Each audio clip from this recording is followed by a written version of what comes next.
All right, classification of matter, and then nomenclature part one at the very end of this.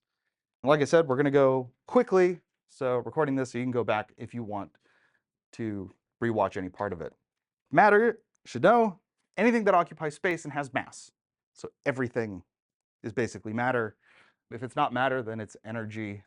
If it's not one of those two, then we have no idea. Can't really prove that it exists. So we're going to talk about the states of matter, again, real fast: solid, liquid, and gas. And you know what solids are, you know what liquids are, you know what gases are, what they look like, and basically what their properties are. But the most important thing to understand here is why they behave that way.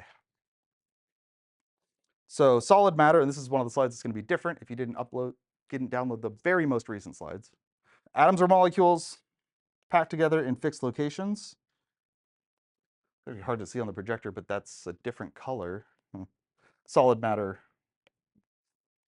It shows up in the slides better. Solids don't change their shape, and you cannot compress them. Like this book is all made out of solids. Some of the solids in here are flexible, right? The pages.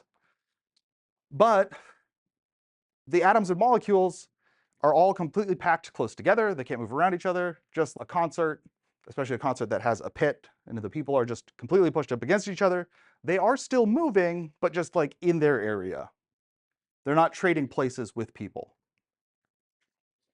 A mosh pit would be like something subliming, going from a liquid or solid straight to a gas. We do talk about, mentioned two different types of solid matter: crystalline solids, which have this long range repeating order. So again, to continue with the concert analogy, it would be more like a symphony or an orchestra concert, the kind of thing where you sit down in rows. So you have these repeating patterns of people in rows, in columns. They're organized. Other types of solids are amorphous solids. So one that you might think is crystal, but is actually amorphous, is glass. Glass is actually an amorphous solid. So there's no repeating order to the way that the silicon and oxygen and boron and other molecules are arranged in that glass. Niall Red actually did a recent video about amorphous metals. So there are special metals, special combinations of metals made a certain way, that it's an amorphous solid, because normally metals, I guess in some cases, are crystalline solids. But those amorphous solids have properties more similar to glass. Liquid matter, oh, sorry. Oh yeah, because that was still solid. Liquid matter is, I don't know where that sound came from. Right, atoms and molecules can move around each other. They are still close together, like in a solid, which is what makes liquids incompressible. But because now the atoms and molecules can move around each other and trade places and really move throughout the entire liquid, their shape is not fixed. This is why if I poured my coffee out on the floor, it would just pour and then it would spread out a bit. There's nothing holding those molecules, atoms and molecules, in their individual places. At the end of a concert, it's like everybody, the crowd, leaving through the exits. The shape of the crowd has to change. You can move around within that crowd, but the volume is fixed, right? You can't really squish the people closer together than they already are. Gaseous matter, we've got large spaces between atoms and molecules. So this is like when the crowd gets to the parking lot. Immediately everybody spreads out because they are sick of being up against all these random strangers for 3 hours or however long the concert was. Because there's space in between them now, the atoms and molecules can be compressed closer together. So the solid, the liquid, there's no space to get closer together. Gases are the one state of matter that does have this extra space. Another thing that's key for gases is that they always fill the volume of their containers. So the gases will just continue to spread out because the atoms and molecules are just moving in straight lines until they run into something. If you poured, again, a little bit of coffee out, those the liquid molecules, when they turn into a gas, will just leave from the liquid and continue to move until they're spread out throughout this entire room. All right, now we're going to change gears a little bit and talk about matter in terms of its composition. Basically taken all of matter and we've separated it into 3 categories: solid, liquid, and gas. There are other ways that are not necessarily unique, or I guess not mutually exclusive with those categories. So another way we can categorize things is not by what state they take, but by the composition of the atoms and molecules that make them up. So we've got all of matter, and now we're going to break it down into pure substances or mixtures. So pure substances, it's going to be all either elements or compounds of the same type. And then for mixtures, we'll talk about super briefly heterogeneous and homogeneous mixtures, although they're only very broadly useful categories. So pure substances made up of only one component. And because this is Chem 1, we could say that one component could be atoms or molecules of one type each.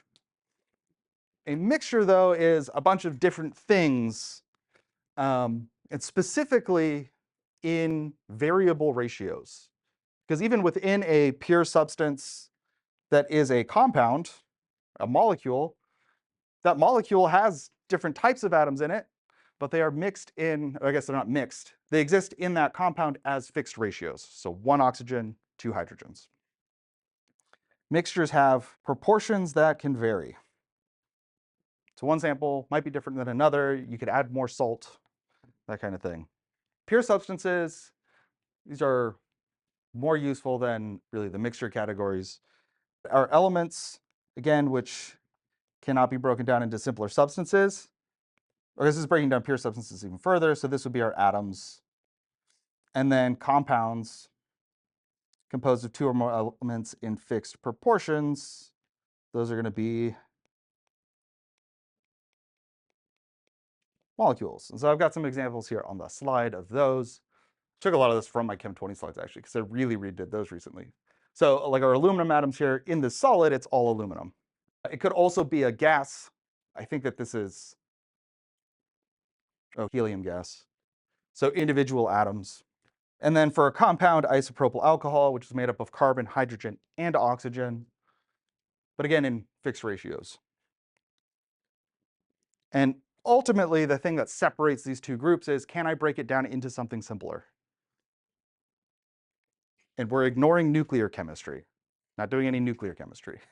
The elements cannot be broken down into something simpler than an element. Once you get down to that level, I can't take phosphorus and make it something simpler, aside from nuclear chemistry, protons, neutrons, electrons, but really can't break them down. For compounds, I can take something like isopropyl alcohol, and isopropyl alcohol burns. I can break it down into simpler substances. Then I could take the hydrogen or the water and the CO2, and I could break those down, because they're also compounds, into individual hydrogen, individual oxygen, individual carbon.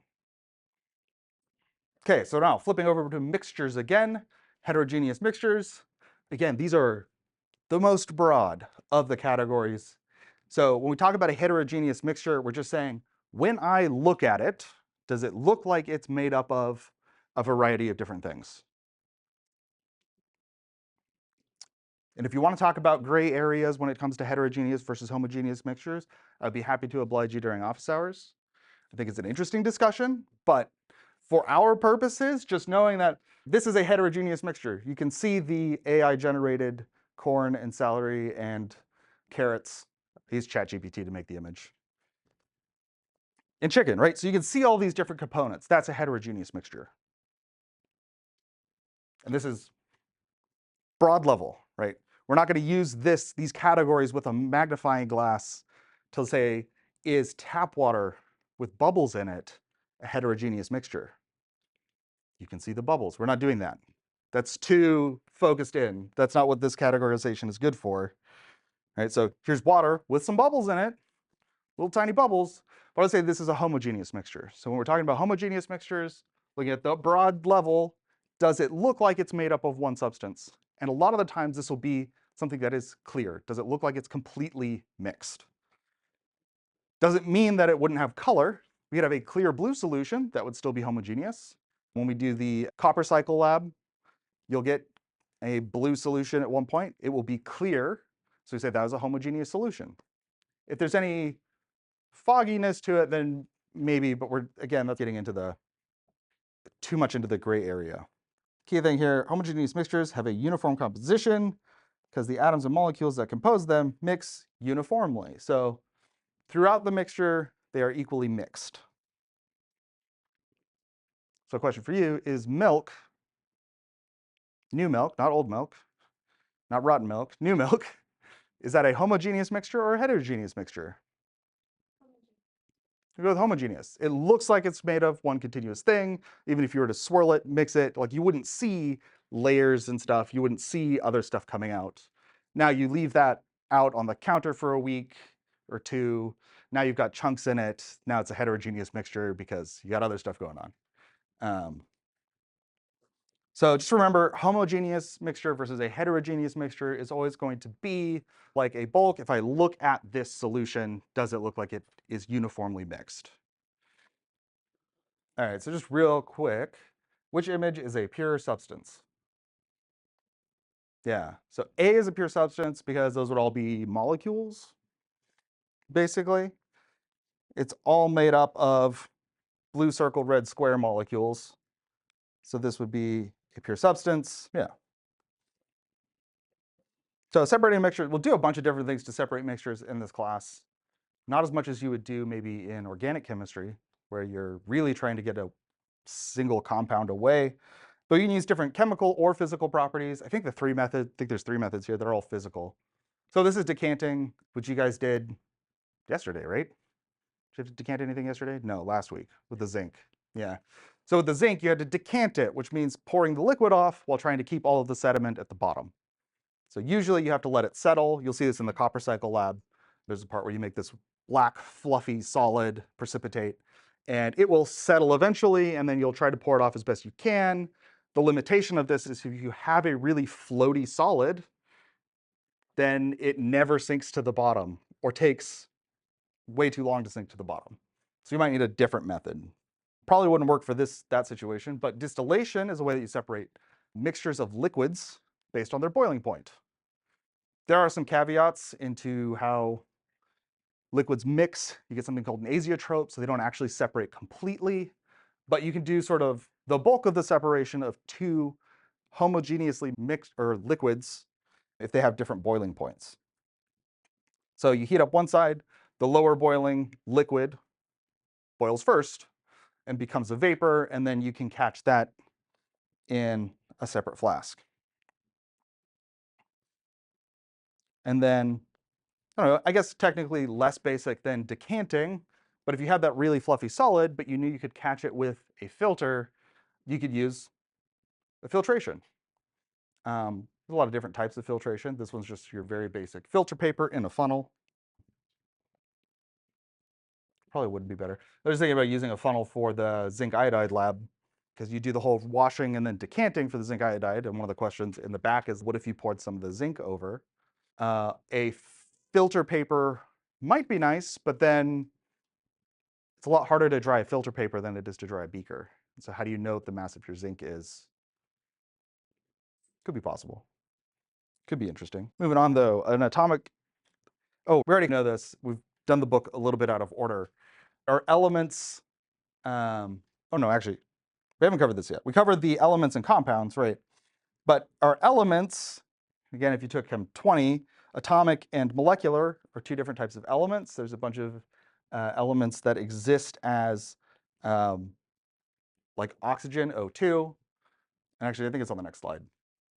But nitrogen, oxygen, fluorine, and then all of the halogens exist as diatomic molecular elements. And then our compounds, and this will be most important for naming the compounds that is, we'll have molecular compounds and ionic compounds, which are different based on the bonds that they form. So most elements are going to be atomic elements. So they just exist as single atoms before they react with something else. The molecular elements, I do expect you to know like the Brinkelhoff, which is the way that I remember it. BRINCLHOF.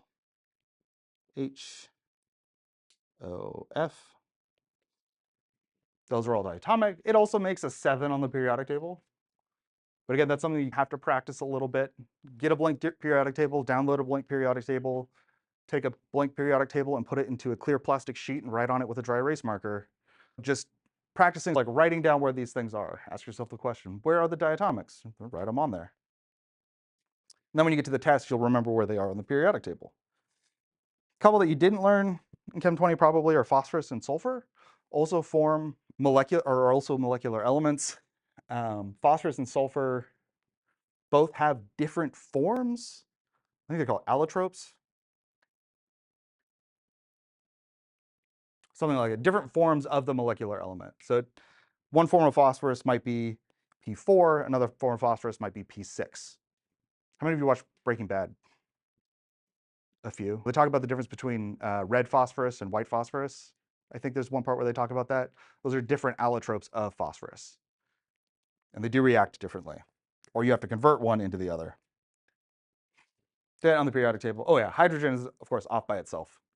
But you have the 7, and then it's actually nice. There's just the next layer in, phosphorus, sulfur, and selenium, which will do that. Also be molecular elements. Oh yeah. Is that necessarily to do with their higher electronegativity? No. I'm not sure exactly. I don't think it has to do with their electronegativity. I think it has to do with the number of valence shell, the number of empty electron shells that are available to them, perhaps.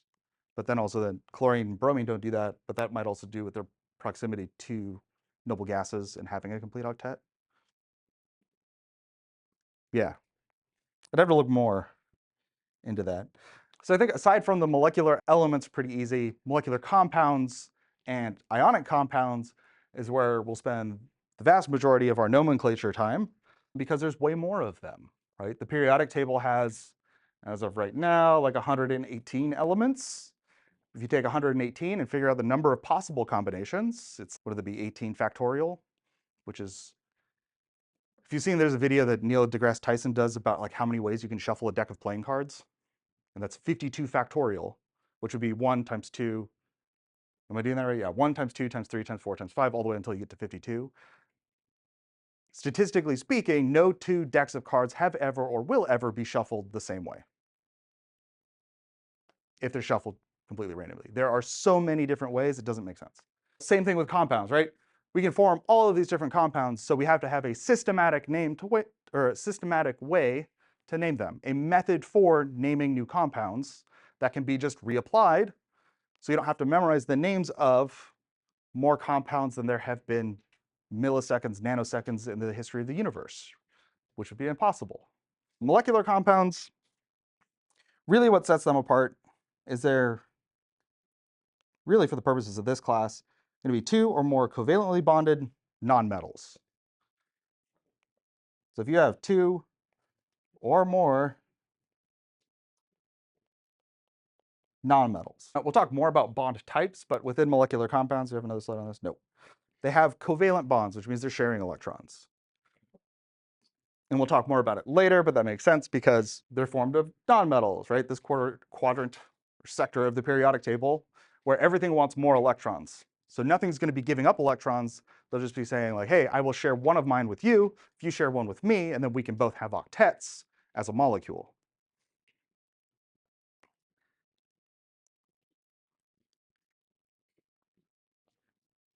Have to sneeze? No? Okay. Ionic compounds, usually a metal and nonmetal. More specifically, it's a cation and an anion. But most of the time, that's going to be a metal and a nonmetal. I think there's only one nonmetal cation that we cover. Does anybody know what it is? Ammonium. If you have NH4 plus and a Cl minus, that would be an ionic compound. So in our covalent compounds, things share electrons, molecular compounds. In ionic compounds, they're actually just stuck together because they have opposite charges. Opposite charges attract. They form, or I guess metals would react with nonmetals because metals want to get rid of electrons, nonmetals want to gain electrons. So there's a transaction of electrons.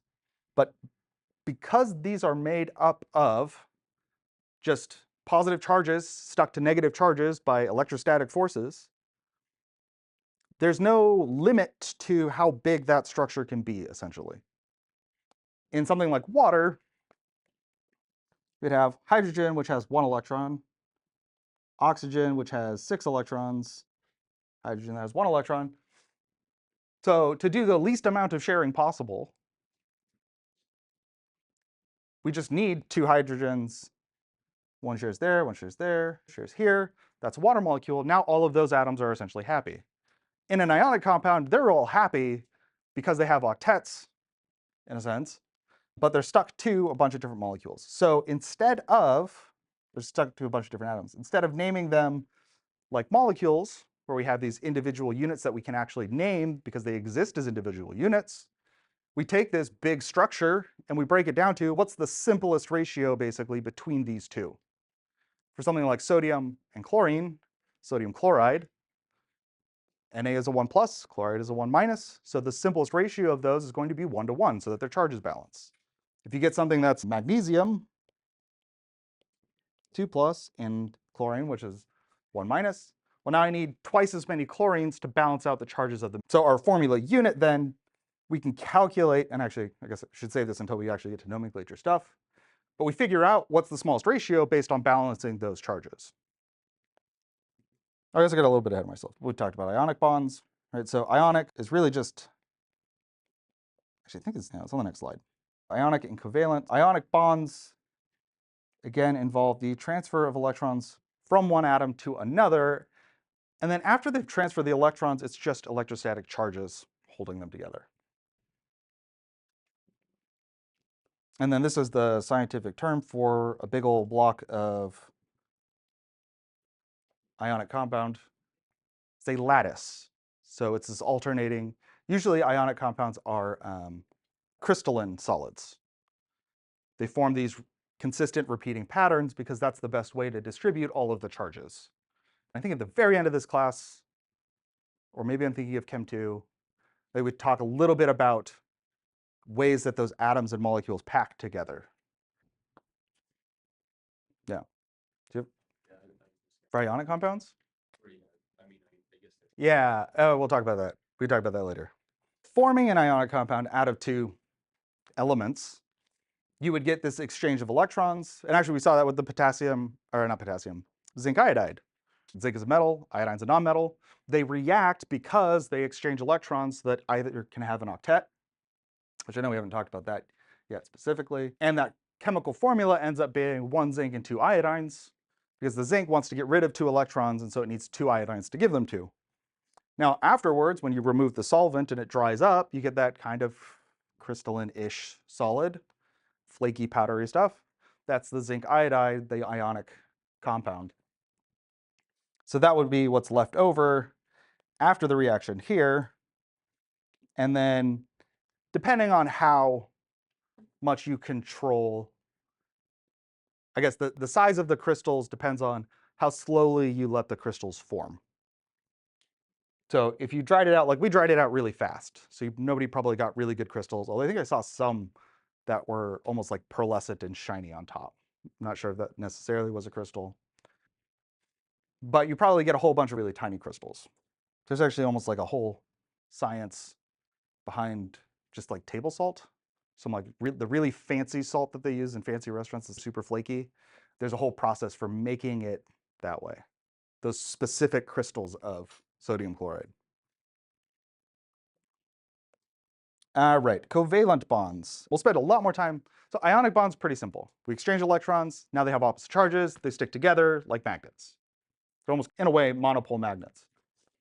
Covalent bonds, though, involves sharing electrons. And so there's a bunch of ways that we discuss that sharing electrons and how it happens so that everything gets the number of electrons that it wants, usually a duet or an octet. But that's in a later chapter. The key here is that they are sharing electrons. And so when they're sharing electrons, we get individual molecules because those atoms can no longer separate from each other, because otherwise one of them has to give up the shared electrons. So to continue sharing electrons between 2 atoms, they stay bonded together. And really, the electron spends most of its time between the 2. Now we'll talk also about electronegativity and how that sharing doesn't happen evenly most of the time. But for the most part, it's shared at least between the two. So this is why we get nonmetals bonding with another nonmetal, because we're not transferring electrons, they're sharing. Awesome. Okay. Seen a bunch of chemical formulas. You're probably at least somewhat familiar with these, depending on how long ago you last had chemistry.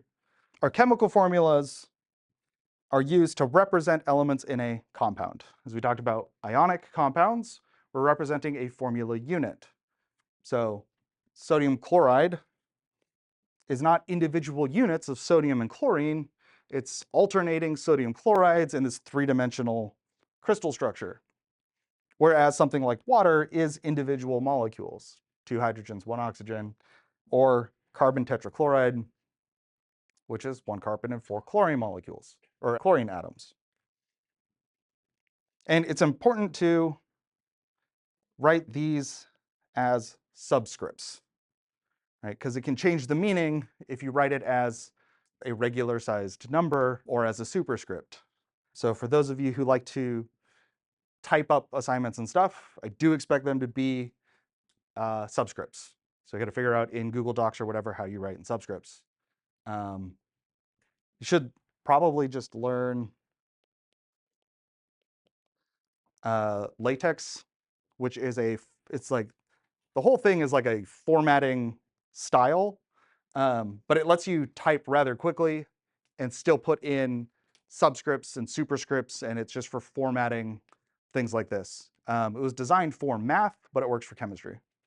So if I wanted to write CCl4, I would write C, Cl, and then I could put an underscore and 4. And then when you hit space or enter or tab, it will convert it into the correctly formatted. Or if you did, works for superscripts too, you just use the caret.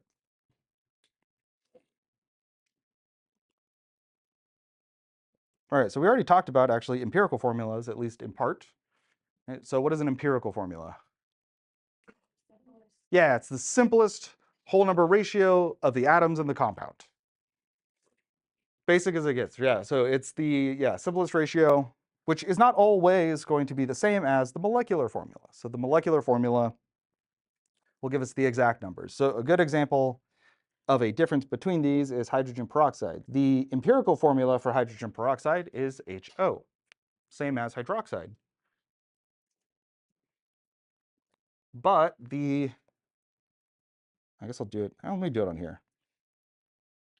So empirical formula would be HO, this is for hydrogen peroxide. The molecular formula is H2O2. There's ways that you could figure that out experimentally, but most of the time in this class, you'll just be given, this is what it is.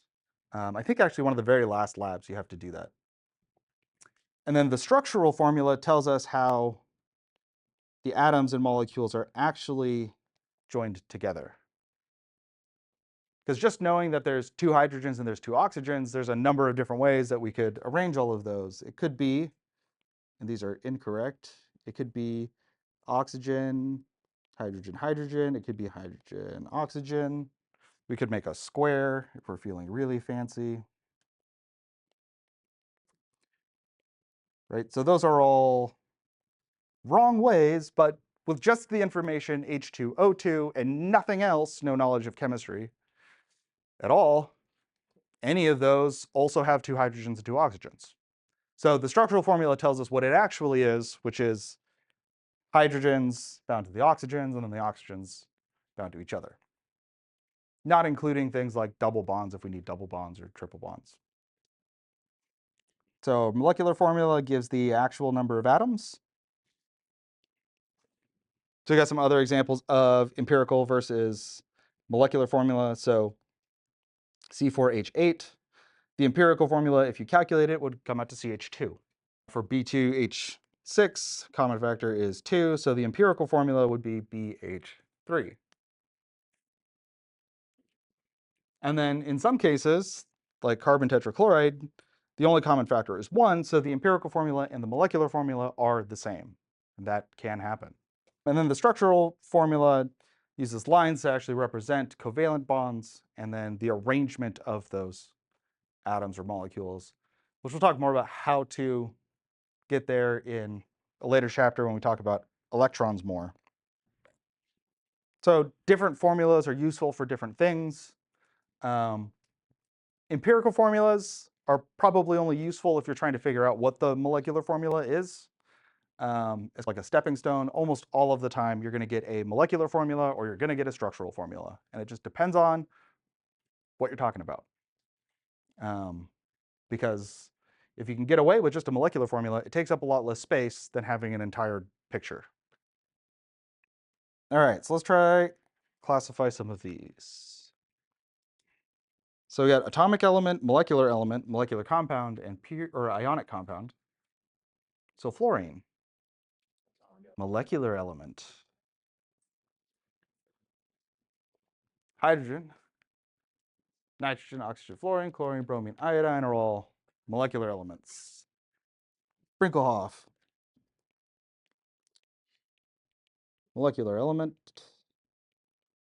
Oh, this next molecule. Molecular compound. Got two nonmetals. Anybody know what that would be named? Yeah, so molecular compounds use prefixes. It would be dinitrogen monoxide. How about C, silver? Atomic element. Silver is really a pain when you misspell it. It's a sliver. It's terrible. Sorry. Had to. Why? Metal and a nonmetal. How would we name that one? Huh? Do I need Roman numerals? No. So for anything that forms a one type of charge, doesn't mean just 1 plus. If it only forms a 1 plus, or it only forms a 2 plus, or if it only forms a 3 plus, we don't need Roman numerals. And again, this comes down to the whole systematic thing. As little information as possible to convey, or I guess as little as written down as possible to convey all of the information. So how do I make things as compact as possible? I posted also there's the element quiz that I gave in Chem 20 actually. So if you wanted to work on memorizing elements, but on part of it, it has just a list of element names, and those are all of the elements that form a single type of charge. And you do just have to basically memorize those, or remember where they are on the periodic table. And last one, what kind of compound? Ionic compound, because again, metal and non-metal. Now for this one, how would we name it? Iron 3 oxide. So we do need the charge. And really, most of the metals in the middle have multiple types of charges that they form. Iron's in the middle. Yeah. In this case, this would be iron 2. It'd be, yeah. So yeah, because it's IC for the higher oxidation state, OUS for the lower oxidation state. Yeah, no, and that's why it's not a convention anymore. I don't expect you to know ferric or ferrous, because like iron is 3 and 2, cobalt's 3 and 2, nickel is 3 and 2, copper's 1 and 2. But it's still cupric and cuprous. So and that's why it's, again, not the convention to use those. The convention is to use Roman numerals. The important thing to know about things like ferric and ferrous is probably no matter what lab you work in, unless it's a brand new lab, if you end up working in a lab, they'll probably have an old bottle somewhere that'll say ferric or ferrous chloride. And it won't say what the oxidation state is of the metal. So just knowing what to do with that information, knowing that does indicate the charge, you can then look it up or ask. It's electrons. Talk about it later. Like literally later in the class, we'll talk about some of those. Talk about it more in Chem 2. Oh yeah, ionic compounds are super, super common because we got metals and nonmetals. Could be sodium chloride, potassium chloride. Tums is calcium carbonate, but calcium carbonate could also be calcite, so just a different form of the same compound, more crystalline. Ionic compounds are generally very stable due to strong ionic bonds. Now, what we did yesterday, potassium chlorate, the potassium chlorate is also an ionic compound. But when you heat it up, and you guys couldn't see this because it was in the crucible, I'm actually planning on doing this tomorrow. We'll do the gummy bear sacrifice, where you take potassium chlorate and you heat it up until it's molten. Most salts, they either decompose, so eventually the potassium chlorate does decompose when you get it molten, or they become molten first. Almost none of them turn into gases. They'll decompose into gases.